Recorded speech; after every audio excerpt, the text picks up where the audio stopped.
านศรัทธาญาติโยมพี่น้องวางไทยเฮาตึงศรัทธาคณะสงฆ์ตำบลเวียงยองได้จ้าให้มีการอุปถัมภ์จัดให้มีพิธีการฉลองสมโภช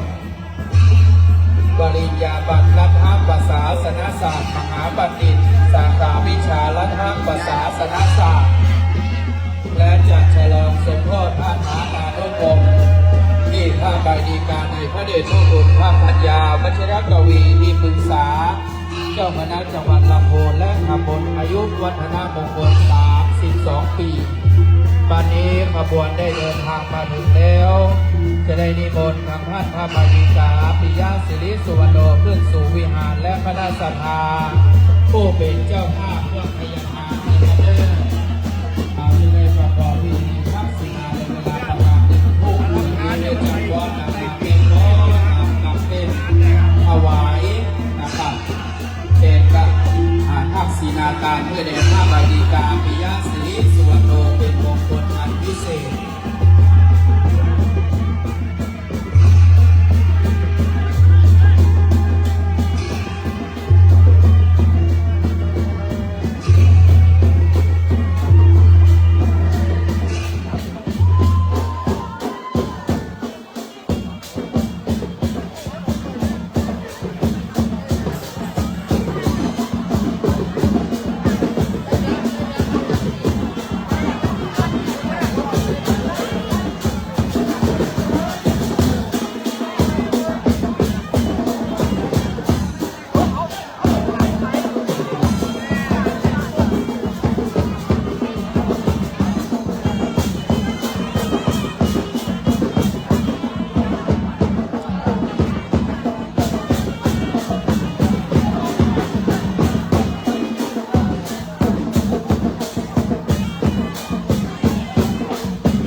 คณะศรัทธากลุ่มจังฟ้อนขอเสียงป้อมมือด้วยเนื้อ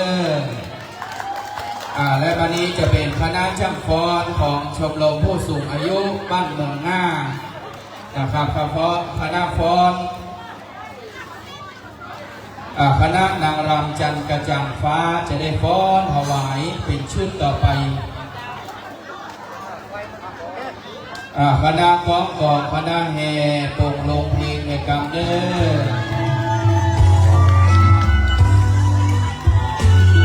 แล้วก็คุณตามที่แม่พี่กูคุณนำได้ประสานมีโรงทานกับตัวเอง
เห็นไหมเห็นชัดไหมมันมืดไปหน่อยเนาะมันมืดไปหน่อยจะได้มันลืมกันนะไอ้กับมันล้าวันมันตั้งตัวมาได้ เ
ำจันทร์กระจ่างฟ้าสถานผู้สูงอายุบ้านเมืองหน้าละปูนบอสกันเรียบร้อย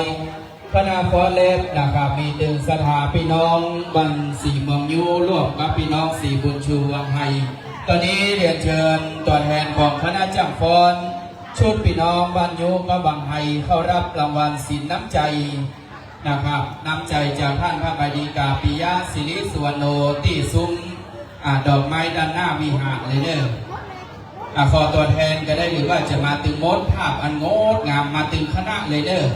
วันนี้ขอบคุณคณะจ้างฟ้อนนางลำพี่น้องบ้านยูนะครับพมวลรวมกันกับพี่น้องบ้านวังไฮเฮาฟ้อนได้งดงามนะครับวันนี้ขอบคุณน้ำจิตน้ำใจได้ฟ้อน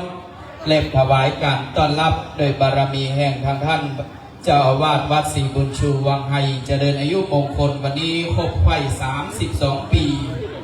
จะมีพิธีการทักษิณาในเวลาประมาณ1 ทุ่มตอนนี้ก็เกือบ1 ทุ่มนะครับศรัทธาญาติโยมที่จะรับประทานอาหารขอเจ้าภาพโรงทานข้าวผัดและผัดมีชมรมผู้สูงอายุบ้านเมืองหน้านะครับได้เปิดบริการกันไปนะครับถ้าหากว่าถึงเวลาใกล้ๆจะถึง1 ทุ่มเชิญชวนขึ้นบนวิหารใครที่ประสะดวกก่อนนั่งตามประรามหามเต็นจะได้ประกอบพิธีตามหายังอดีตเจ้าอาวาสชุดที่2ขอเรียนเชิญคณะนางรำจันทร์กระจ่างฟ้าชมรมผู้สูงอายุบ้านเมืองง่าละปูนทั้งคณะได้เข้ารับรางวัลสินน้ำใจที่ซุ้มดอกไม้อันงดงามไม้มีบริการดอกไม้สดนะครับที่งดงามตั้งอยู่ที่หน้าโรงพยาบาลหริพุนชัยเมโมเรียลลำพูนวันนี้ขอบคุณคณะจ้างฟ้อนนางรำพี่น้องต่างเมืองหน้าเฮาแล้วก็ในส่วนของการสนับสนุนโดยได้ว่าจ้างนะครับเพิ่มไม้มีได้รังสรรค์ออกแบบอันนี้มีสปอนเซอร์ใหญ่นั้นก็ขาดมาได้นะก็คือร้านลาบบางไฮบริการได้รับเป็นเจ้าภาพตึงซุ้มดอกนะครับด้านหน้าลานพิธีหน้าวิหารตึงด้านหน้ามุกด้านบนวิหารก็ต้องขอบคุณกับร้านลาบบางไฮ1 เดียวในลำพูนวันนี้ถือโอกาสได้จัดซุ้มดอกบุพชาติล้วนงามตาถวายแด่ท่านพระบดีกาปิยะศิริสุวรรณโนได้อย่างงดงามยิ่งวันนี้ขอบคุณกับร้านลาบบางไฮนะครับเพื่อการสนับสนุนจัดดอกนะครับอลังการโดยได้ใจบริการของไม้มิ่งนะครับดอกไม้สดวันนี้ร้านลาบบางไฮเป็นเจ้าภาพใหญ่และก็ขอบคุณทุกเจ้าภาพพยาทานเจ้าภาพโรงทานถึงในค่ำคืนนี้และวันพุธนะครับขอบคุณพี่น้องขอเสียงปรบมือขอบคุณถึงคณะจ้างฟ้อน2 คณะตัวเนอร์ถึงพี่น้องสาวน้อยสีมังยูผสมกับผสานกับสาวน้อยวังไฮฟ้อนเล็บถวายไปและชุดที่2ปิดท้ายโดยคณะจ้างฟ้อนสาวน้อยเมืองง่าคณะนางลำจันทร์กระจ่างฟ้าวันนี้ก็ได้ฟ้อนเรียบร้อยไปคณะศรัทธาญาติโยมในค่ำคืนนี้หากว่าศรัทธาผู้เป็นเจ้าภาพเรียนเชิญขึ้นด้านบนวิหารในเวลา 19 นาฬิกา 1 ทุ่มจะได้ประกอบพิธีทักษิณาอุทิศแด่บูรพาจารย์ผู้ร่วงลับดับผ่านอดีตเจ้าอาวาสผู้ขึ้นวัดแต่งบางนะครับวันนี้ถือโอกาสเป็นมงคลอันยิ่งที่เจ้าพี่นายน้องได้ร่วมกันอนุโมทนาได้ร่วมกันเป็นเจ้าภาพจะน้อมโมทิตาเรียนเชิญกันด้านในเลยได้ไหมเด้อที่ทางท่านพระบดีกาปิยะศิริสุวรรณโน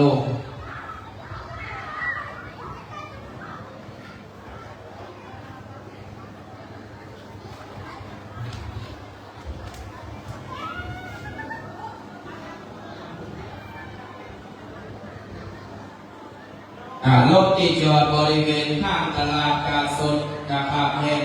หลังวัดบางไฮนะครับ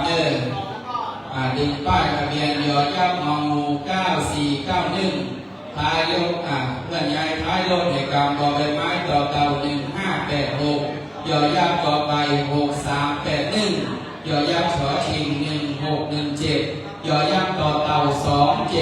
2766ขอความกรุณาย้ายรถพาเห เวทีลำวงจะติดตั้งอนุโมทนาขอบคุณเนอร์วันนี้ทางเจ้าหน้าที่ฝ่ายสถานที่ได้โจทย์ทะเบียนรถหรือประกาศได้เพื่อนง่ายนะครับเพราะว่าเวทีของทัพเดอะไม้จะทำการ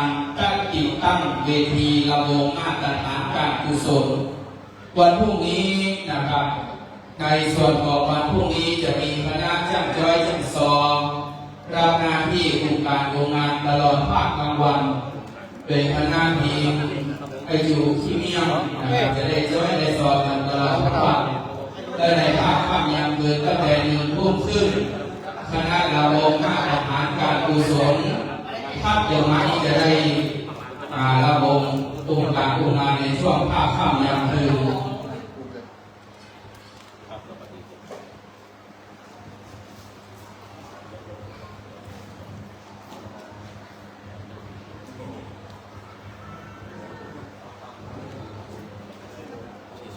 พี่นั่งแถว2ไหมครับ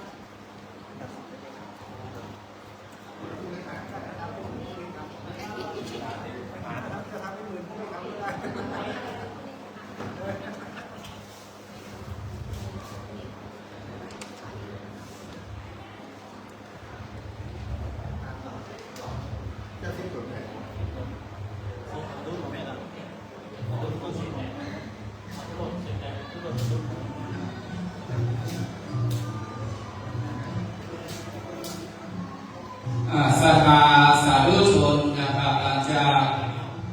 เข้าห้องน้ำห้องตานะครับทำภารกิจเป็นที่เรียบร้อยเจริญพรเจริญขึ้นสู่บนวิหารลำบนลำห้องไปอาชญาบินเข้าน้ำจ้ำเข้าแรงวันนี้แบบผู้เฝ้าโรงทานนะครับเข้าผ่าของพี่น้องบ้านสี่ประชุม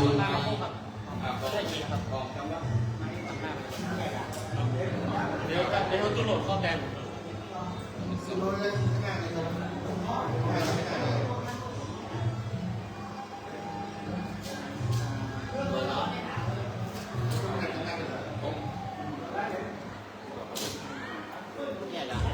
โดยสอง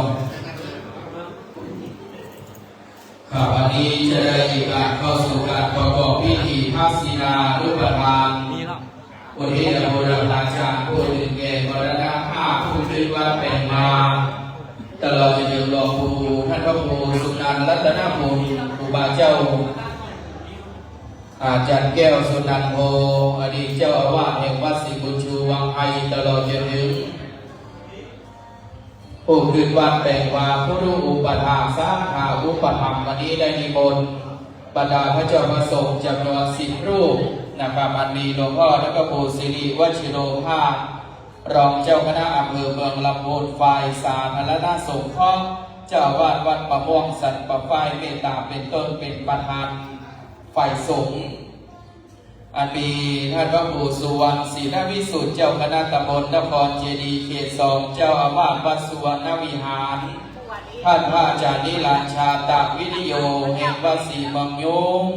ท่านพระไปฎิกาเกียงศักดิ์กัลยาณเมธีเจ้าอาวาสวัดช่างคองพระฎิการพัชรดนัยเตชะวโรเจ้าอาวาสวัดบ้านใหม่ร่องแกมพระวิสิทธิพระราชาโลเลขานุการเจ้าคณะตำบลหนองนางวัดหนองน้ำพระประหลัดพระนันยูวรปัญญาเมธีผู้ช่วยเลขานุการรองเจ้าคณะอำเภอเมืองลำพูนวัดสันปะเหียงพระบดีกาสุรชัยชยลังสีผู้ช่วยเลขานุการรองเจ้าคณะอำเภอเมืองลำพูนวัดประตูปาพระบดีกากรวิกุลวัฒโนผู้ช่วยเลขานุการรองเจ้าคณะอำเภอเมืองลำพูนวัดสันปะเหียงพระอดุลประสันนาจิโตวัดหัวหัวพระบดีกาปิยนันท์ปิติพัฒนเมธีผู้ช่วยเลขานุการเจ้าคณะอำเภอเมืองลำพูนผู้ช่วยเจ้าอาวาสวัดช้างรองนิมนต์ขึ้นบนวิหารในคำเด้อพระเถราดุจเถระบัดนี้ก็ใกล้ถึงตึงกะละเวลาเหลือเวลาประมาณสัก10 กว่านาทีศรัทธาญาโยมผู้เป็นเจ้าภาพสังฆทานเครื่องพยาทานก็เจิญขึ้นบนวิหารประมาณ10 ท่านในชุดที่1หลังจากนั้นในวันพรุ่งนี้จะประกอบพิธีสื่อโบราณจตาในเวลาประมาณ 9:29 นาที โดยการประดานาพระสงฆ์พิธีจำนวน45รูปเจริญพระพุทธมนต์สืบโมราจตาถวายแด่ท่านพระบดีกาปิยะศิริสุวรรณโนอายุมงคล32 ปีวันพรุ่งนี้จะได้ประกอบพิธีสืบชะตาหลวง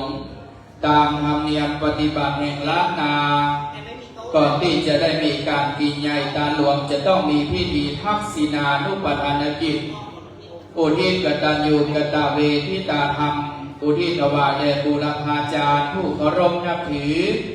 ตลอดจนถึงท่านพระบดีกาปิยะศิริสุวรรณโนนั้นสกุลเดิมมูลวงศ์ถิ่นกำเนิดเกิดท่าสองยางจังหวัดตากได้เข้าสู่ยังพระพุทธศาสนาอยู่ยังวัดพระพุทธบาทห้วยต้มอำเภอลีหลังจากได้สำเร็จศึกษามัธยมตอนปลายก็เข้าศึกษาในระดับอุดมศึกษาปริญญาตรีที่มหาวิทยาลัยมหาจุฬาลงกรณราชวิทยาลัยสงขลาภูมิหลังจากนั้นท่านก็ได้ดำรงตำแหน่งรักษาการเจ้าอาวาสวัดศรีบุญชูวังไห้และก็พัดนั้นมาก็ได้รับการแต่งตั้งเป็นเจ้าอาวาสและก็ยังมีความมุ่งมานะวิริยะอุตสาหะศึกษาเล่าเรียนต่อในระดับปริญญาโทคณะนัทประศาสนศาสตร์มหาบัณฑิตปริญญาโทที่มหาวิทยาลัยมหาจุฬาลงกรณราชวิทยาลัยตำบลลำไทรอำเภอวังน้อยจังหวัดพระนครศรีอยุธยาวันนี้พี่น้องศรัทธาได้จัดให้มีพิธีฉลองสมโภชเดิมพัดภาคบดีกาในพระเดชพระคุณและเจ้าคุณภาคปัญญาวชิรกวีที่ปรึกษาเจ้าคณะจังหวัดลำพูนเจ้าอาวาสวัดบ้านตองพระเดชพระคุณนั้นได้มีเมตตาบารมีแก่ลูกพระลูกศิษย์ที่เป็นพระนักพัฒนารุ่นใหม่เจริญอายุมงคล32 ปีซึ่งท่านพระบดีกาปิยะศิริสุวรรณโนนั้นเกิดตรงกับวันสำคัญแห่งประเทศชาตินั่นก็คือเป็นวันปิยมหาราชแห่งราชอาณาจักรไทยและวันนี้ก็จะได้ประกอบพิธีทักษิณาเป็นเบื้องต้นและวันพรุ่งนี้จะเป็นพิธีสืบชะตาตามลำดับไปตามพ่อหลวงคณะกรรมการผู้เฒ่าผู้แก่พี่น้องบ้านวังไห้พี่น้องสีบางยูเรียนเชิญขึ้นบนวิหารเนอบัดนี้จะได้กระทำพิธีบำเพ็ญทักษิณานุปทานกิจอุทิศแด่บูรพาจารย์ขอศรัทธาขึ้นมาบนวิหารกันนักหลายๆนะครับได้ร่วมกินทองการอุทิศหาบูรพาจารย์ผู้ถึงแก่มรณภาพแต่ผู้ขึ้นวัดแปลงวาอาจได้ร่วมรับดาการล้มหายตายจาก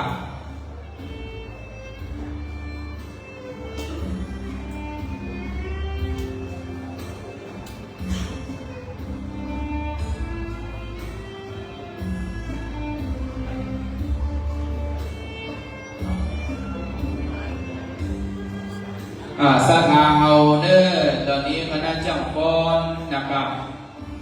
จากชมรมผู้สูงอายุบ้านบางหน้าลำพูนก็ได้จัดทำผัดหมี่มาร่วมสร้างบารมีตั้งโรงทานขอศรัทธาได้รับการบริการโดยเนิ่นรับประทานผัดหมี่โดยทางวัดบางไฮเฮาประจักษ์เข้าพักและนำชมน้ำส้มน้ำหวานเฉาก๊วยนะครับตลอดจนถึงวันพรุ่งนี้ก็จะมีแห่งร้ายลงทานฉะนั้นก็สถานที่ได้ที่ตามเพจเฟซบุ๊กของวัดศรีบุญชูวังไฮที่ตามนิ้วทองคำเพชรชัตเตอร์นะครับอยู่ในคณะนี้ก็ถือว่าเป็นมงคลอันยิ่งวันนี้โดยเมตตาธรรมจากหลวงพ่อท่านพระครูไพศาลธีรคุณเจ้าคณะตำบลเวียงยองเจ้าอาวาสวัดต้นแก้วเปรียบประดุจจะดังพ่อแม่ครูบาอาจารย์ผู้ดูแลคณะสงฆ์ในเขตปกครองได้มีการดูแลพระภิกษุสามเณรในตำบลเวียงยองด้วยดีเสมอมาและหลวงพ่อท่านอาจารย์พระครูปิยสารโสพลรองเจ้าคณะตำบลเวียงยองเจ้าอาวาสวัดแม่สางประแดง ผู้อำนวยการโรงเรียนเมธีวุฒิกรและพระภิกษุสงฆ์สามเณรในตำบลเวียงยองก็ดูแลวัดเหนือวัดใดนะครับเป็นวัดปีวัดน้องวันนี้ก็จะได้ทำการเฉลิมฉลองถวายกำลังใจนะครับคณะสงฆ์เอาก็ขึ้นมาบนวิหารกันนักๆหลายๆเด้อหลังจากท่านได้ไปร่วมขบวนแห่พระฐานานุกรม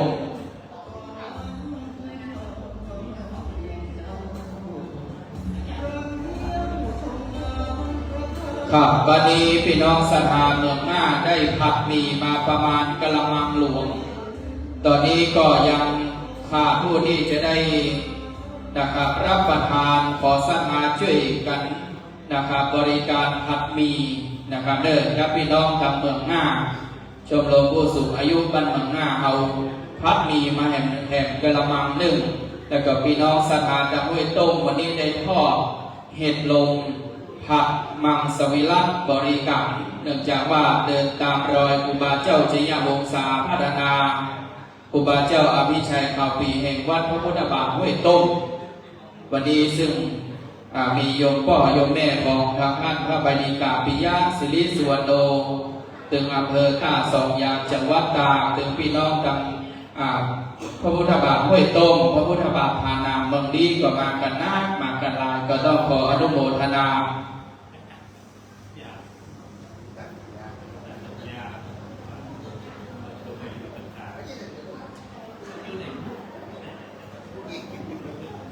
เสริมพระบดีกาปิยะศิริสุวรรณโนหรือว่าตุปิยะเดิมชื่อปิยะนามสกุลมูลวงศ์เกิดเมื่อวันที่ 23 เดือนตุลาคม พุทธศักราช 2535 เกิดในปีวอกบิดาชื่อนายแดงนามสกุลมูลวงศ์มารดาชื่อวนางแบ๊กเซอร์นามสกุลมูลวงศ์บ้านเลขที่ 133 หมู่ที่ 1บ้านบอลุคบตำบลท่าสองยางอำเภอท่าสองยางจังหวัดตากซึ่งดังนั้นพระบดีกาปิยะศิริสุวรรณโนนั้นก็เป็นลูกผู้เก่าลูกคนแรกของโยมพ่อแดงโยมแม่แป๊ะเซอร์มูลวงศ์แล้วก็ได้มีน้องสาวทั้งสองคนก็คือนางสาวพัชยามูลวงศ์และนางสาวนิชการมูลวงศ์อันนี้ก็ได้มาร่วมแสดงความมุทิตาแด่ครอบครัวตระกูลมูลวงศ์ซึ่งได้ดำรงตำแหน่งเจ้าอาวาสแห่งวัดศรีบุญชูวังไฮเฮาสืบวัดแดนวามาหลายรุ่นโดยเฉพาะนะครับปีนี้ซึ่งเป็นปีมงคลอันยิ่งใหญ่ที่พ่อแม่ศรัทธาได้รับประทานอาหารเรียบร้อยก็ขึ้นมาบนวิหารเขาจะได้ประกอบพิธีทางพระพุทธศาสนาและเด้อ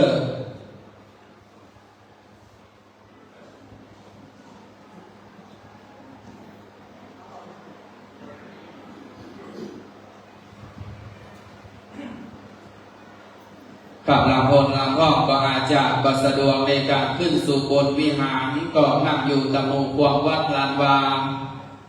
จะได้กินตามหานะครับอดีตเจ้าอาวาสก็คือหลวงพ่อคำปันดีเจ้าอาวาสแห่งวัดศรีบุญชูวังไฮลูกที่ 1หลวงพ่ออินแก้วธรรมปัญญาดีเจ้าอาวาสวัดวังไฮลูกที่ 2พระธิการอินสมวิสารโทอดีตเจ้าอาวาสแห่งวัดบางไฮลูกที่ 3ครูบาจันแก้วสุนันโทหรือราชดินานามเดิมพระครูสุนันท์รัตนบุญอดีตเจ้าอาวาสแห่งวัดศรีบุญชูวังไฮลูกที่ 4และอดีตเจ้าอาวาสแห่งวัดศรีบุญชูวังไฮลูกที่ 5พระธิการสมบูรณ์เขมวีโลในค่ำคืนนี้จะได้อุทิศถวายทานอาหารพระกิจสกรกันตะปัญโยดีเจ้าอาวาสวัดบางไฮลูกที่ 6แต่ตลอดจนถึงจะได้ร่วมกินหอมตามอุทิศอาบูรพาจารย์ทุกท่านบัดนี้เจ้าหน้าที่ประจำเตียนชนวนตั้งมั่นด้านข้างโต๊ะปู่บูชาจะได้จุดธูปเทียนบูชาพระรัตนตรัย จุดธูปเทียนเครื่องทองน้อยบอกกล่าวแก่จิตวิญญาณในบูรพาจารย์ตามลำดับไปบัดนี้ขอกราบอาราธนาท่านพระไบดีกาปิยะศิริสุวรรณโน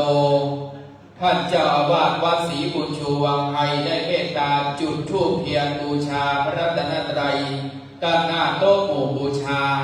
และจุดธูปเทียนเครื่องทองน้อยบอกกล่าวจิตวิญญาณ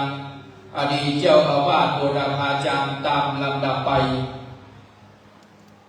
เจริญจวนศรัทธาสาธุชนจึงโบสถ์วิหารลูกวิหารได้พนมมือน้อมกราบแด่พระรัตนตรัยพร้อมอย่างกันเด้อ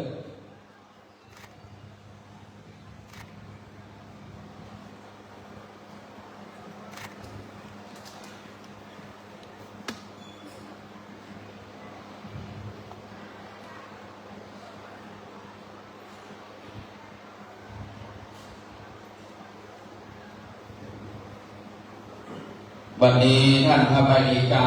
ปิยะศรีสุวรรณโนเจ้าอาวาสวัดศรีบุญชูวังไทยเลขานุการหน่วยอบรมประชาชนประจำตำบลเวียงยองได้อธิษฐานจุดธูปเทียนเครื่องทองน้อยด้านหน้าบูรพาจารย์ขอสหายาโยมตั้งกัลยาณจิตอุทิศกรรมนาผลบุญผลกุศลอยู่ในอาการที่สงบเรียบร้อย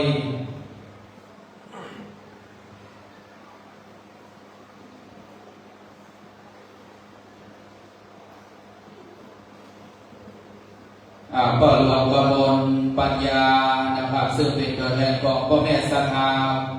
บ้านวังไม้เอาได้ประเพณีทานก่อศิลป์แต่ประธานสงฆ์ก็เจริญพรเรียนเชิญ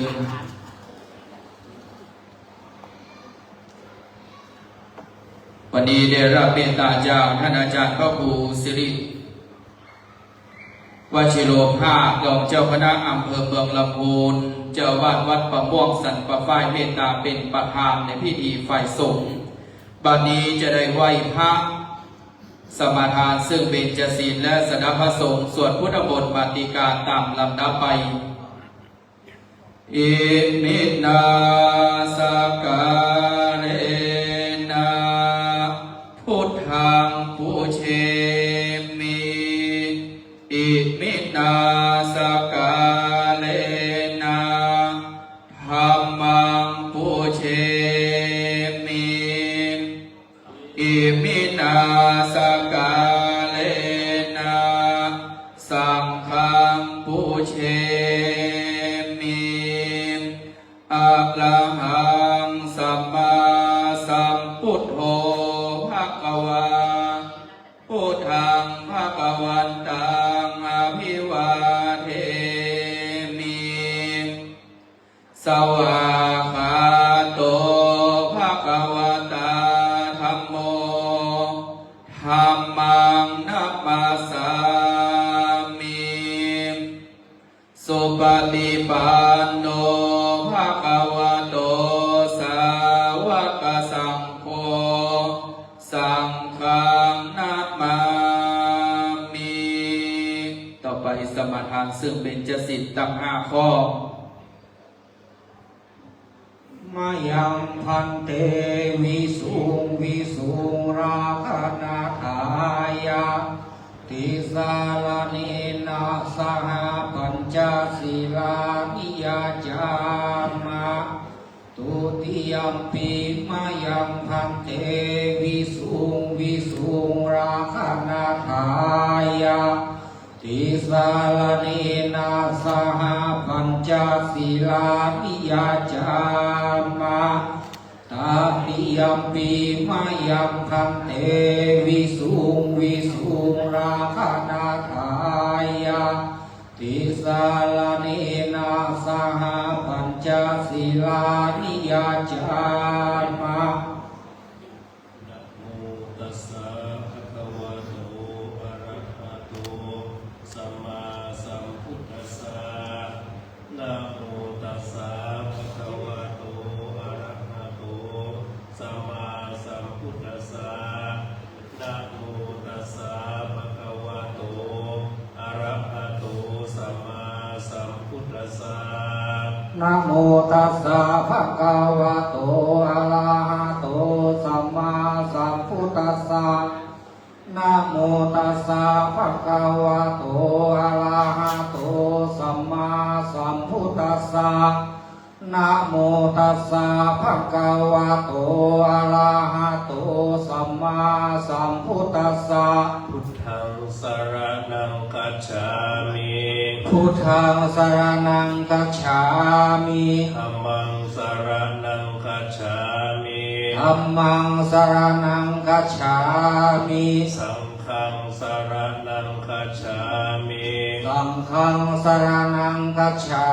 มิ ทุติยัมปิพุทธังสรณังคัจฉามิ ทุติยัมปิพุทธังสรณังคัจฉา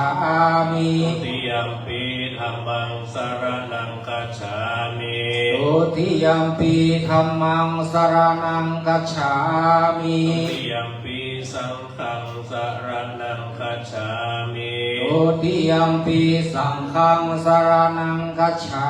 มิ ตติยัมปิพุทธังสรณังคัจฉามิ ตติยัมปิพุทธังสรณังคัจฉามิ ตติยัมปิธัมมังสรณังคัจฉามิ ตติยัมปิธัมมังสรณังคัจฉามิ ตติยัมปิสังฆังสรณังคัจฉามิ ตติยัมปิสังฆังสรณังคัจฉามิ ปานาติปาตาเวรมณีสิกขาปตังสมาธิยามิ ปานาติปาตาเวรมณี อะตินนาตานาเวรมณีสิกขาปตังสมาธิยามิ อาทินนาตานาเวรมณีสิกขาปะทังสมาธิยามิ กาเมสุมิชฌาจาราเวรมณีสิกขาปตังสมาธิยามิ กามิสุมิชฌาจาราเวรมณีสิกขาปะทังสมาธิยามิ มุสาวาทาเวรมณีสิกขาปตังสมาธิยามิ มุสาวาตาเวรมณีสิกขาปะทังสมาธิยามิ สุราเมรยมัชฌัปมาทฐานาเวรมณีสิกขาปตังสมาธิยามิ สุลาเมรยามาจาปมาทฐานาเวรมณีสิกขาปะทังสมาธิยามิ อิมานิปัญจสิกขาปทานิสีเลนะสุขติงยันติสีเลนะโภคสัมปทาสีเลนะนิพุติงยันติตัสมาสีลังวิโสทะเย สาธุสาธุสาธุพระมาจารุกาธิปติสัมปติกัญชริยทิวรังยาชตาสัมทิทาสัตตาปาราชกชาติกา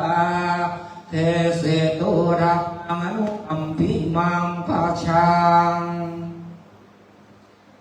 พ่อพระครูไพศาลอิรคุณเจ้าคณะตำบลเบียงยองท่านพระใบดิกาปิยะศิริสุวรรณโนท่านครูบาอาจารย์พระเถรานุเถระเจ้าคณะพระสังฆาธิการ และท่านพ่อกำนันสมชายเจมทวีกุลและศรัทธาสาธุชนพุทธบริษัททั้งหลาย ในวันนี้เป็นงานทำบุญทักษิณานุปทานในการทำบุญสมโภชพระฐานานุกรมที่พระใบดิกาในพระเดชพระคุณหลวงพ่อพระปัญญาวชิรกวีที่ปรึกษาเจ้าคณะจังหวัดลำพูนก็คือท่านพระใบดิกาปิยะศิริสุวรรณโนเจ้าวาดวัดศรีบุญชูวังไทยซึ่งได้รับแต่งตั้งเป็นพระใบดิกาก็แสดงความยินดีกับท่านเจ้าวาดวัดศรีบุญชูวังไทยพร้อมกันนั้นใน การนี้ก็จะมีงานทำบุญอายุวัฒนมงคลครบ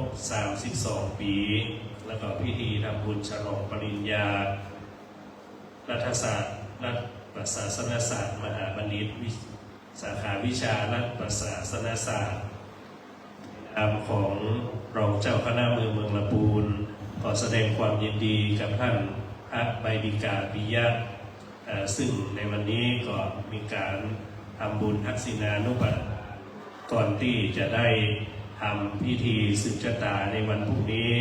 เป็นการแสดงออกซึ่งความกตัญญูกตเวทีในการที่ท่านได้จะทำบุญฉลองในวันพรุ่งนี้ก็ขอเชิญท่านทั้งหลายได้สดับรับฟังพระธรรมเทศนามาลัยผลโลกเพื่อจะได้ทำบุญที่ถวายครูบาอาจารย์บุรพาจารย์จะได้รับรู้รับทราบและอนุโมทนาในส่วนบุญส่วนกุศลที่ท่านพระใบดิกาปิยะศิริสุวรรณโนได้มาประพฤติปฏิบัติจะได้มาส่งเสริมอำนวยอวยพรเพื่อท่านพระใบดิกาปิยะศิริสุวรรณโนเจ้าวาดวัดศรีบุญชูวังไทยพร้อมด้วยศรัทธาสาธุชนแขกผู้มีเกียรติที่ได้มาร่วมพิธีในค่ำของคืนวันนี้คือมีความสุขความเจริญมีความเจริญรุ่งเรืองในชีวิตหน้าที่การงานยิ่งขึ้นสืบต่อไปนะโมตัสสะภะคะวะโตอะระหะโตสัมมาสัมพุทธัสสะสุรานะมหินิยังพุทธเศรษฐังนามิตวาพุทธกัตตสัสสกัจจังธัมมัญจสังกัจจังนามิตวาสักการะจนะปะตังมารยนามวัตถุปรมัตถวิจิตตังอาลัมปิสังสัมมาสิทธิดูลาสัพปุริสัตทั้งหลายอาจารย์เจ้าตุนแปลงกับปีมาลัยอันนี้หัดตั้งไว้เงอเป็นที่ไว้และสักการะบูชาแก่คนและเทวดาทั้งหลายเพื่อเงื่อให้อันตรายทั้งภายในและภายนอกทุกดาวก็กันตะที่มาด้วยกำปี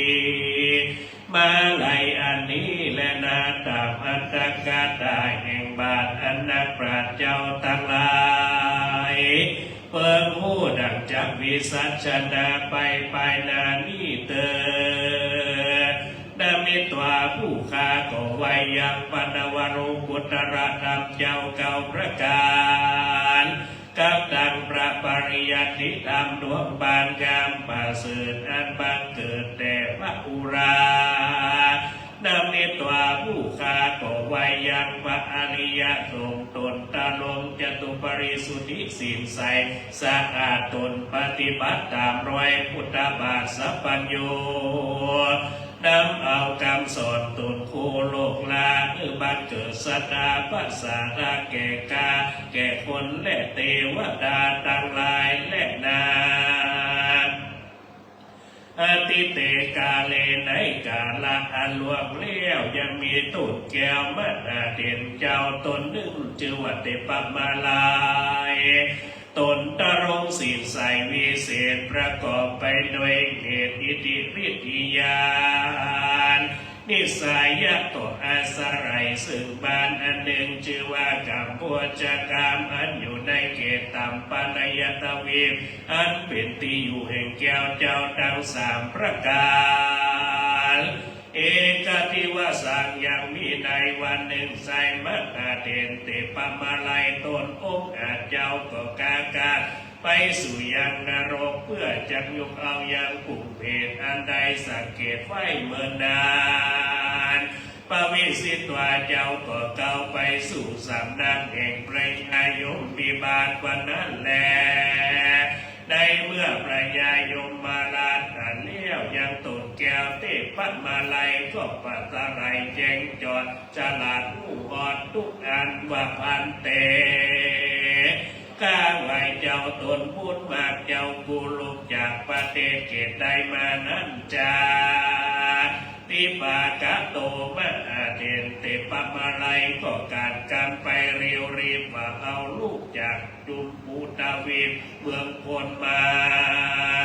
มีกำหาตนามั่นไกปวดกุมวันสัตว์อันต้องตุกตดอยู่ในอบายแต่ดีลียามาราชาอังหะประยายมมาราชก็จริงยกนิ้ววาดวันตาว่าพาการแด่เจ้ากูผู้มีผลมาจบฉลาดผู้งอนอันว่าเจ้าเมืองนอกจุมโปเขายังดูกัดดำบนมีมาผู้ว่าเขากัดดำบาปมีหลายอันจาเตสัตตาอันว่าสัตว์ทั้งหลายมวลมาเขาลักกาไฟเมืองคนป้าเอาตัวเก่ามาสู่มาอยู่ห้องอบาย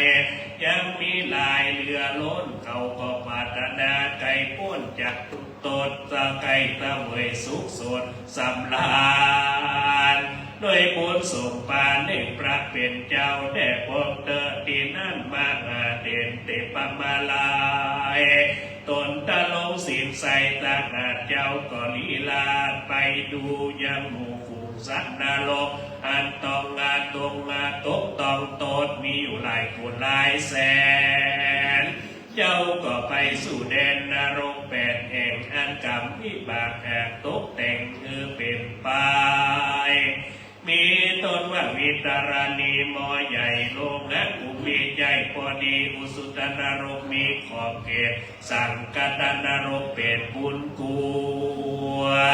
ตายเลี้ยวกับกายมาเป็นตัวดังเก่าอาเวทีนรกนั่นเราสัตว์ห้อนเอาด้วยป้องไฟบังเกิดเปลี่ยนไปลายเยี่ยงโลเพราะว่านรกเป็นดังเครื่องกงจักสัตนรกละลำบับแผดนลอดวิริยะนรกขอดสุดไปเจ้าก็ดูได้แต่ใต้มีใจมาไกลปวดยังผูกสัตว์นรกเมื่อพ้นจากตกอบายเจ้าก็กฎหมายสังเกตไว้เว้นแต่ปวดบ่ได้เพราะเวรอาประการยังจะทรมานกรรมวิบากเพราะอนันตริยกรรมหากเป็นนักจะเอาโลไว้ถ้าพระอริยเมตตาจักลงมาตาลาดาราภายปวดพ้นตนเมื่อไปลุนและนาที่นั่นพระมหาเถรเจ้าเต้ปมาลายเจ้าก็ปีคืนไปไว้บอดจ้าสู่สำนักยมราชาก็กล่าวว่ามหาราชตนฉลาดเป็นใหญ่ในอบายปุงสัตว์ใดทุกงามหมู่ทวนนากู้ยิงใจอันตลงทุกในอบายยังมีหลายมากล้นเขาบ่ได้พ้นก็คือความกัดตามเวรหาประการยังจักหลอกอาพระตนบานบ่เศร้าคือพระอริยเมตไตรเจ้าอันจักลงมาโปรดฝูงสัตว์และนายมาราชาพระยายมมาราชก็ยกมือกราบวันตาว่ากาแด่เจ้าตนมีบุญมากตนกรุณาโปรดฝูงสัตว์โลกสาธุดีอันหนึ่งผู้ค้าขอสั่งกรรมขอเมตตานำไปบอกแก่เจ้าเมืองนอกจุมปูเขาเร่งรีบกัดตำบุญตารักษาศีลภาวนาบานอย่าขาดอย่าได้บัดบาดลาสาอย่าได้ปิกป้อคืนมาที่เก่าอย่ามาตะลงตุกเหล่าในอเวจีเขาดีไกลหลีกเว้นพ้นจากเส้นเข้าสู่อบายก่อนนิมนต์พระเป็นเจ้าจุ่มได้ผ่ายแผ่เอากรรมนี้ไปบอกแก่เจ้าจุมปูอย่าเขาได้กระทำปานาติบาตอย่าเขาอำนาจแห่งตัณหามีใจมัวหามีใจมัวโลกเอาของตานอย่าเล่นจู้จากหนุน อย่าจูไล่กำสนกำส่ออย่าดื่มน้ำเหล้าล่ออย่าเมาอย่าขวนเก่าด่าจี้ตีพามอย่าใจงามด่าพ่อตีแม่อย่าได้ตัดไม่สลีมังอาโหดอย่ามั่นแก้วโกดเจดีย์อย่ากระทำให้แก่ภิกขุณีกระทำมือเลือดติ่มพระเจ้าออกจุมปากันประกอบมือเป็นหิตานุหิตาปากันมันพิจารณาจำเลินเมตตาภาวนายังเทวตุตังอาก็จะได้เป็นบุญไปแก่กานำไปสู่จันฟ้าและเนรบานก่อนนิมนต์ตั้งเป็นเจ้าจุมนำเอาความนี้ไปบอกแก่ฝูงสัตว์เจ้าเมืองระนอกจุมปูรีบเติมเทโลอันว่ามหาเดชเจ้าเทพมาลัยตนองค์อาจได้ยินคำสั่งพระยายมราชราชาเจ้าก็รีบเสด็จมาโดยลวงอากาศก็มาถึงอาวาสวิหารตนถึงในวันนุนมาก่อนลุงเจ้าเจ้าแจงจอดมาถึงเจ้าก็มาถือเอายังวีและบาทนุ่งห่มผ้าย้อมฝาดคาดปริมณฑลแล้วก็เสด็จโหนไปสู่บ้านโบสถ์จากกามอันเป็นที่เคยเข้าบินดินได้อาวาสเกณฑ์มนุษย์อันว่าคนทั้งหลายในบ้านที่นั่นเขาก็เป่าตันตักเตือนกันว่าดูแลหญิงใจทั้งหลายบัดนี้ตั้นมหาเถรเจ้าตั้งก็เข้ามาเมตตาจุปากันหาสั่งมาใส่บาตรทุกคนโกน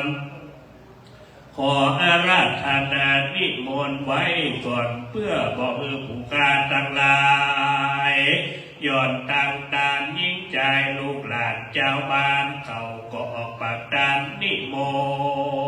นต์เขาก็ย่อโยมเข้าใส่บาตรอยู่ในอัตบาตรตามวินัยก่อนแล้วผู้จบรองฉลาดก็มาเวียนเก้าบินเดบาตแล้วปากัดอุติสยาหน้าใหม่ตาลก็มีวันนั้นแลอาจารย์ในกาลยามนั้นพระมหาเถรเจ้าตนองค์อาจก็มาถือโอกาสเจียนจาว่าดูแลอุปาสกะอุปาสิกาจุมปากันได้ยังฟังยังกำเอาจักเก่าตามที่เอาได้หักมู่ข่าวกำสั่งมาแห่งฝูงสัตว์ตาเพศใหญ่อันอยู่ในนรกใหญ่น้อยบ่ฮู้กี่ร้อยกี่หมื่นกี่แสนยังมีมากแดนเหลือแลเขาก็ปากันแห่กรรมมายังสัพพันธวงศาพี่น้องอันอยู่ในแห่งห้องเมืองโคนขอป้าเอากันเมตตาบุญเพศใหญ่ได้ใจไฟจงบานจงมีศรัทธาทานรักษาศีลฟังธรรมอย่าได้ขาดได้ใส่บาตรอุทิศญาณไปหายังฝูงสัตว์ตาเพศใหญ่เขาได้รีบพ้นจากนรกได้ยกขึ้นสู่สวรรค์ไปเตรียมตันเต้ไก่ตนตันให้อินตาได้ไปปูจาตีวิเศษคือว่าพระเกศแก้วจุลามณีสรีมหาธาตุอย่าได้ขาดจุวันศีลเดเตอว่าอันวันนั้นแลส่วนมหาเถรเทพมาลัยเจ้ากันสั่งมนุษย์คณะเจ้าบ้านจุมปูตาวีสันนั่นแล้วก็กาแก้วไปสู่อาวาสแห่งตนก็มีวันนั้นแล ตั้งแรกแต่นั้นไปนาส่วนอันว่าคนตั้งหลายก็พากันเว้นจากกรรมหาประการคือว่าบอกกตามปานาติบาตบอกกาตัดลักของตันบอกเจเลนจู้บอกจุลายหลอกลวงพายบ่ดื่มกินสุราเมลัยเต้าแต่กะทำกรรมอันนี้มีตนว่าคือตานรักษาศีลเมตตาภาวนาไปโบกาดป้าการใส่บาตรอยากน้ำอุติสะไม่ตานไปหายังกุกสัตตาหมู่เขตเพื่อคือเขาได้พ้นจากเขตอบายก็มีวันนั้นแลนิติตังกิยะอันเก่าแก้ไขยังมหาเถระเตปะมาไรจาดกก็บางคมสมเลสัตแล้วเต่านี้ก่อนแล สาธุสาธุสาธุ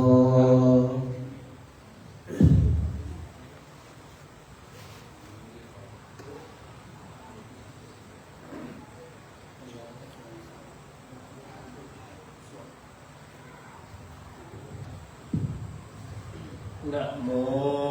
ตัสสะภะคะวะโตอะระหะโตสัมมาสัมพุทธัสสะนะโมตัสสะโตอะระหะโตสัมมาสัมพุทธัสสะนะโมตัสสะภะคะวะโตอะระสัมมาสัมพุทธัสสะกุศลธัมมากุศลอัปปยากตาธัมมาสุขายาเวรนายะสัมปยุตตาธัมมาดุขายาเวรนายะสัมปยุตตาธัมมา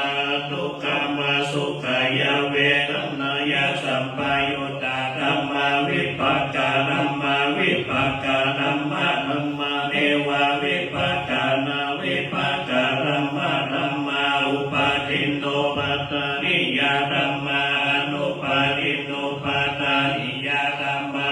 นุปาทินานุปัตตานิยาธัมมาสังคิเลตาสังคิเลสิกาธัมมา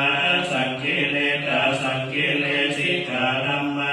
สังคิเลตาสังคิเลสิกาธัมมาสวิตกาสวิจาราธัมมาวิตกาวิจารามัตตาธัมมาวิตกาวิจาราธัมมาปิติสังฆกตาธัมมาสุขสังฆกตาธัมมาอุเบกขาสังฆกตาธัมมาทัสสะเนนะปะหะตปะธัมมาภาวนาญาปะหะตปะธัมมานิวัทัสสะเนนะนะภาวนาญาปะหะตปะธัมมาทัสสะเนนะปะหะตปะเหตุกะธัมมาภาวนาญาปะหะตปะเหตุกะธัมมานิวัทัสสะเนนะนะภาวนาญาปะหะตปะเหตุกะธัมมาจยกามิโนธัมมาปัจจยกามิโนธัมมาเนวะจยกามิโนนะปัจจยกามิโนธัมมาเลกาธัมมาเสกาธัมมาเนวะเสกานาเสกาธัมมาปริตตาธัมมามหาคัตตาธัมมาปัมมานาธัมมาปริตตารัมมานาธัมมามหาคัตตารัมมานาธัมมาปัมมานารัมมานาธัมมาอินาธัมมามัชฌิมาธัมมาปานิตาธัมมาวิจัตตานิยตาธัมมาสัมมาตานิยตาธัมมานิยตาธัมมามัคคารัมมานาธัมมามัคคาเหตุกะธัมมานัคขิปติโนธัมมาอุปันนาธัมมานุปันนาธัมมาอุปาทิโนธัมมาอติตาธัมมาอนาคตาธัมมาปัจจุปันนาธัมมาอติตาธัมมานาอนาคตาธัมมานาธัมมาปัจจุปันนาธัมมานาธัมมาอาจัตตาธัมมาปะเอตาธัมมาอาจัตตาปะเอตาธัมมาอาจัตตาธัมมานาธัมมาปะเอตาธัมมานาธัมมาอาจัตตาปะเอตาธัมมานาธัมมาสันนิตาสันนะสัมปติกาธัมมานิตาสันนะสัมปติกาธัมมานิตาสันนะปฏิกาธัมมาทุปัจจโยอารัมมณปัจจโยอธิปติปัจจโยอนันตระปัจจ โยสัมมานันตราปัจจโยสังอาจตปัจจโยอัญญมัญญปัจจโยนิสัยปัจจโย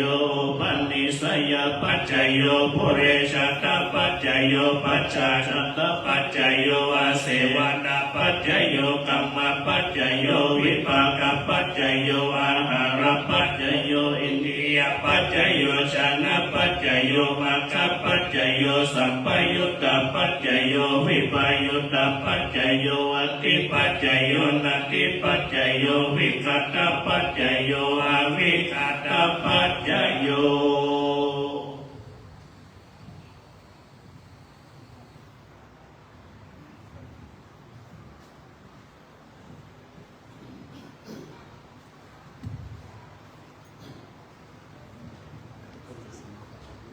สา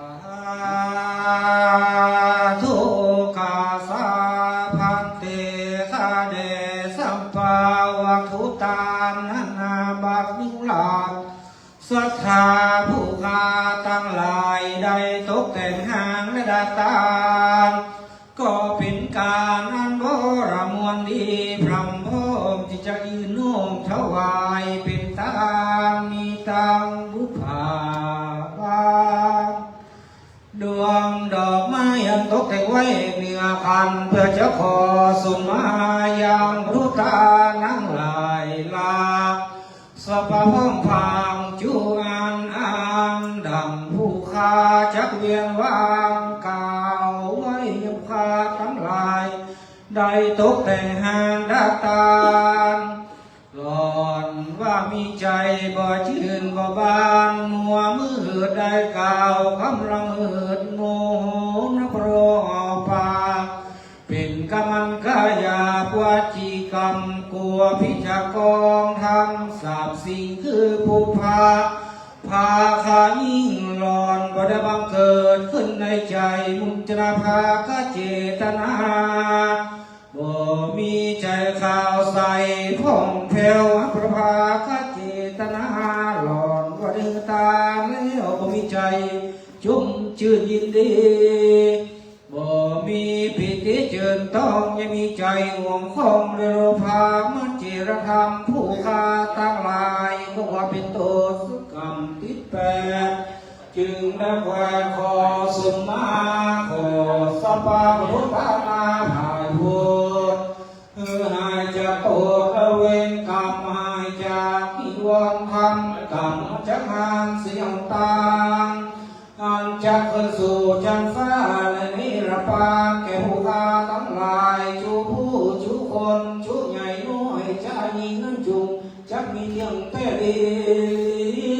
สา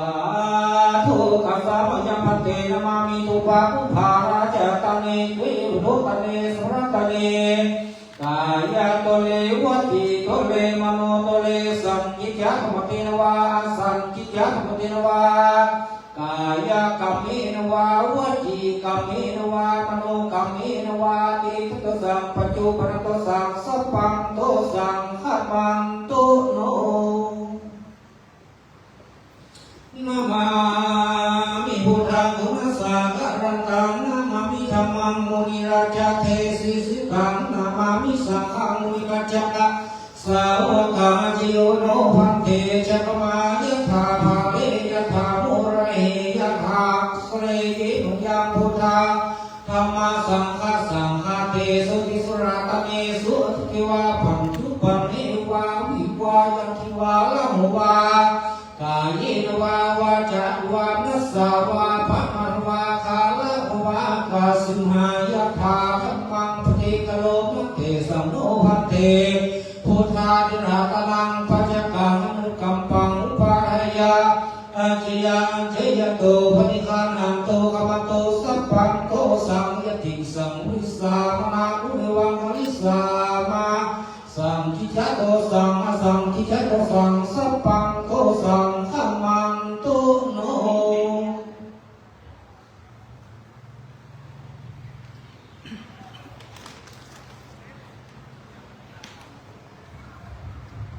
วันนี้ก็นานอาจารย์ในสุมอกสุมาพอทินหัวทานโอกะเป็นตามสุมาพันแก้วตั้งสามเป็นที่ ที่เรียบร้อย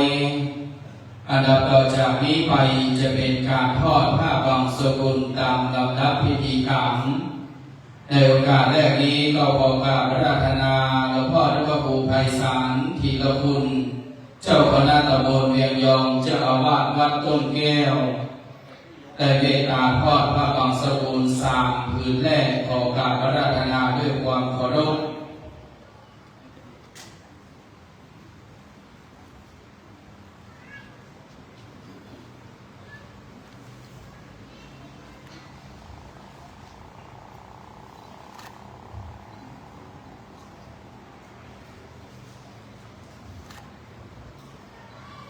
ครับและขอกราบอาราธนาพระไตรยีกาปิยะสิริสุวรรณโนได้ทอดผ้าบางสกุลตั้งแต่พระสงฆ์รูปที่สี่ตามลำดับไปเนิ่น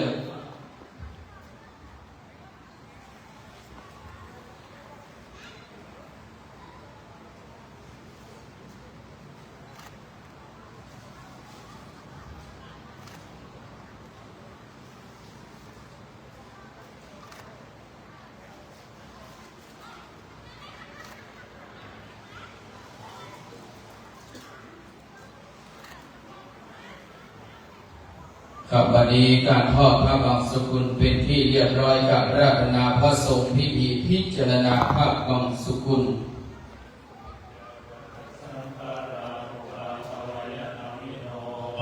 อุปจิตวานิโรจันติ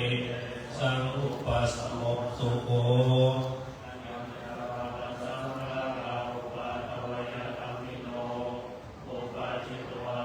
จันติเตสังอุปสมโมสุโขอานิจาวัตสังขาราอุปาทวยธรรมิโนอุปจิตวานิโรจันติเตสังอุปสมโมสุโขสาธุบัดนี้พระสงฆ์พิธีจำนวน10 รูปได้พิจารณาภาพบางสกุลเป็นที่เรียบร้อยเจ้าหน้าที่เก็บผูสายโยงให้เรียบร้อยก่อนที่จะได้น้อมน้อมถวายเครื่องพยธรรมเครื่องพยธรรมกันพระพุทธด้านหน้าโต๊ะหมู่บูชาและพระสงฆ์พิธีตามลำดับ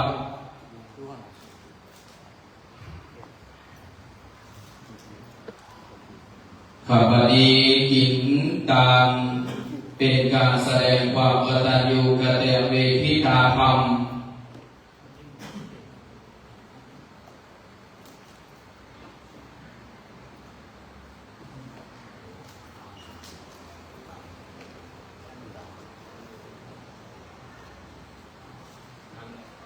ข้าพเจ้าขอกราบอาราธนาหลวงพ่อพระครูไพศาลธีรคุณ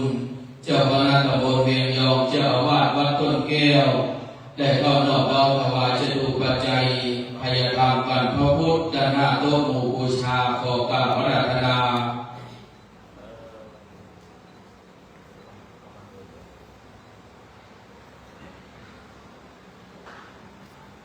โอกาสนี้กับอาราธนาพระปริกาปิยะสิริสุวรรณโนเจ้าอาวาสวัดศรีบุญชูวังไฮได้นอบน้อมถวายจตุปัจจัยทายธรรมปูจากันเตศพร้อมด้วยพระสงฆ์รูปที่หนึ่งแต่หลวงพ่อพระครูสิริวัชโรภาสรองเจ้าคณะอำเภอเมืองลำพูนฝ่ายสาธารณสงเคราะห์เจ้าอาวาสวัดประม่วงสันประไฟประธานสงฆ์ในโอกาสนี้เจริญพรเรียนเชิญตัวแทนของพ่อแม่ศรัทธาจำนวน9 ท่านได้ถวายจตุปัจจัยทายธรรมพระสงฆ์พิธีขอเรียนเชิญพ่อกำนันสมชายแจ่มทวีกุลพ่อกำนันประจำตำบลเวียงยองแม่กำนันพิมยาละพิมพาลับแจ่มทวีกุลพ่อหลวงสุพจน์โกมลพงศ์ผู้ใหญ่บ้านหมู่7วังไฮนายนรินทร์กาอุทัยแม่อุ้ยปุยแก้วชมพูรักแม่ดีแก้วมาแม่ยวงคำทาแก้วแม่ยวงคำวุฒิโรธพงษ์และท่านสอทอพิกุลปุณนันท์สมาชิกเทศบาลตำบลเวียงยองได้นอบน้อมประเคนถวายแด่พระสงฆ์พิธี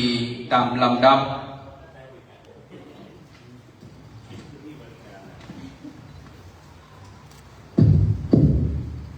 และมอบปฏิกะละแด่มรรคนายกขอเรียนเชิญพ่อหลวงกมลปัญญาอดีตผู้ใหญ่บ้านบ้านวังไฮมอบปฏิกะละแด่มรรคนายกเป็นที่เรียบร้อยอันดับต่อจากนี้ไปเชิญชวนพ่อแม่ศรัทธาภัยที่มีน้ำยาก้าเกียมเตรียมน้ำยาภัยบะมีน้ำยาเตรียมน้ำใจกราบอาราธนาพระสงฆ์และอนุโมทนาสืบต่อไปยะถาวาลิวังอาภูราปาริปุเรนกาลังเอวะเมวะอิโตตินังเปตานังกัปปติจิตังปฏิตังตุมากิปะเมวะสมิสพเพปุเรนโตสังกปปะจันโทปนายะถามณิโชติราโสยะถายัญจะโกตะกินาสังฆเมสุปฏิติตาติการะตังอิตายาสัตโสปะกะปฏิโสยติธัมโมจายังนิทัสเปตานาปุจจจักตาอุลาลาทิกุณามานุปาตินังตุเมงิปุญญังตังนานาปะกันติสัพพิติโยวิวัจจันโตโกเวนัสันตุมาเตภวัตวันตารายโยสุขีติกายุโกทิวาตานาสีจังวุฒาปัจจายโนจัตตารโอธรรมาวัฏันติอายุวันโนขังพาลาสาธุอิตังทานากัมมังนิพพานาปัจจโยตุโนนิจังอิตังศีลกัมมังปัจจโย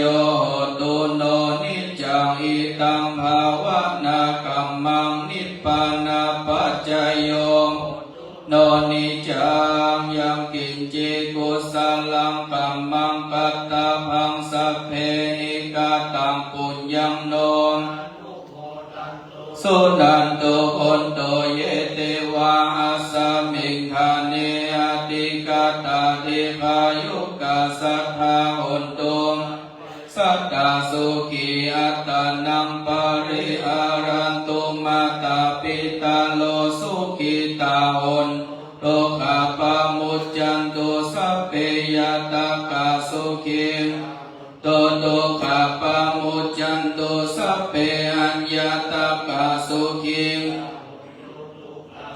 มุจจันตุสัพเพปิสาจาสัพเพยะคาสัพเพเปตาจาสุขิตาโอนโลกาปามุจจันตุสัพเพนัคขตาสุขิโตโตคาปามุจจันตุสัพเพเทวาสุขิตาโอน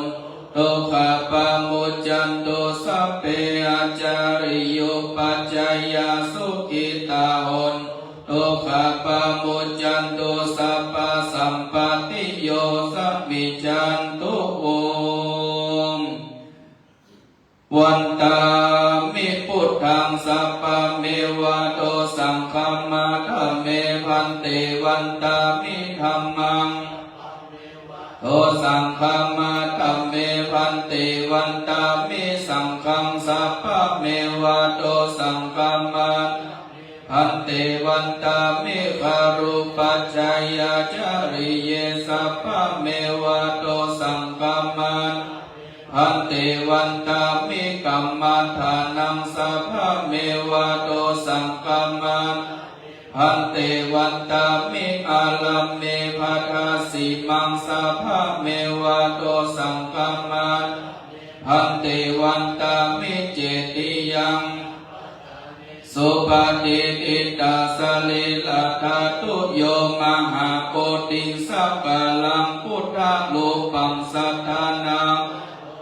เอวะโรเกพระมะโรเกจัมโพธิเปลังกาธิเปสลิลัทธาตุโยเกสัทธาอะระหันตาธาตุโยเจติยังคันธากุติจตุราสิติสหัสเสธรรมคันเทชาเจติยัญจาอหังวันตามิสาปะโสป ตาพระมหาเถระในพิธีผู้สูงด้วยอายุพรรษาในหลวงพ่อพระครูไพศาลธีรคุณเจ้าคณะตำบลเวียงยองเจ้าอาวาสวัดต้นแก้ววันตามิพันเตสัพพังอปาราธังคัมมาธาเมพันเตมยาปะตังปุญญังอนุโมทิตังภัสสามินาปะตังปุญญังไมหังตาทะปังสาธุสาธุอนุโมทามิ อายุวันโนสุขังภาลัง สาธุขับการบำเพ็ญกุศลทักษิณานุปทานอุทิศบุรพาจารย์เป็นที่บริบูรณ์เรียบร้อยขอพยมโซเฟอร์บุรพาประจำรถประสงค์องค์สังฆพิธีขึ้นมาบนวิหารนำเครื่องพยาทานนะครับเด้อแต่กราบขอบพระคุณครูบาอาจารย์ตลอดจะดื่มอนุโมทนาขอบคุณพ่อกำนันสมชายแจ่มพระบิดกุลพ่อกำนันตำบลเวียงยองพร้อมด้วยอนุโมทนากับเจ้าภาพเจ้าศรัทธาในการบำเพ็ญกุศลทักษิณาตามเนื่องด้วยว่าเป็นวันทำบุญอายุวัฒนมงคลครบ32 ปีได้ท่านพระบดีกาปิยะศิริสุวรรณโนฐานานุกรมในพระเดชพระคุณและเจ้าคุณพระปัญญาวชิรกวีที่ปรึกษาเจ้าคณะจังหวัดลำพูนเจ้าอาวาสวัดบ้านตองและได้มีพิธีการเฉลิมสมโภชในส่วนของปริญญามหาบัณฑิตคณะรัฐศาสนศาสตร์มหาบัณฑิตปริญญาโทของทางท่านอาจารย์พระบดีกาปิยะศรีสุวรรณโนก่อนที่จะมีพิธีสืบชะตาในวันพรุ่งนี้ก็จะมีในค่ำคืนนี้ก็เป็นพิธีทักษิณาแสดงความกตัญญูกตเวทิตาธรรมหาอดีตเจ้าอาวาสผู้คืนวัดแปลงวาตลอดสกุลผู้รื้อกำเนิดมูลวงวันนี้ขอบคุณทุกคนทุกท่านและวันพรุ่งนี้นำเรียนถึงกำหนดการในวันพฤหัสบดีที่24ตุลาคมพุทธศักราช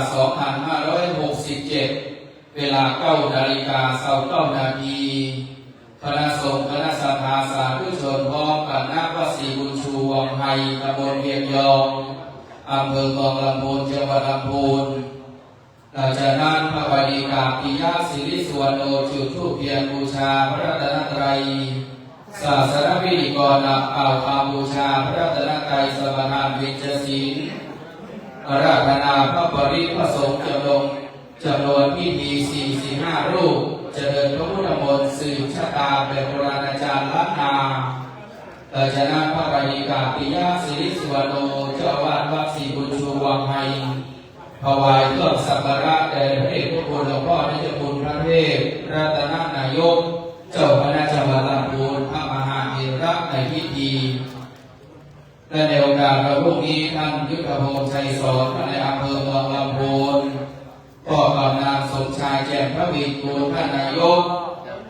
เทศบาลเวียงยองจะได้เข้าถวายเครื่องสักการะแด่พระบดีกาปิยะศิริสุวรรณโนหลังจากนั้นจะได้เจริญพรเชิญ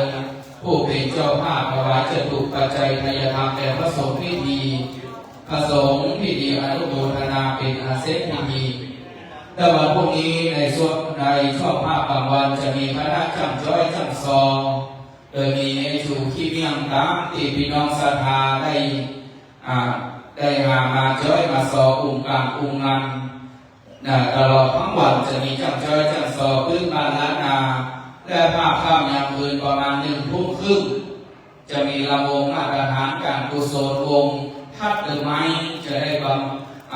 อบรมสมโภชในวันพรุ่งนี้ในค่ำคืนนี้ขออนุโมทนาขอบคุณทุกคนทุกท่านเด้อ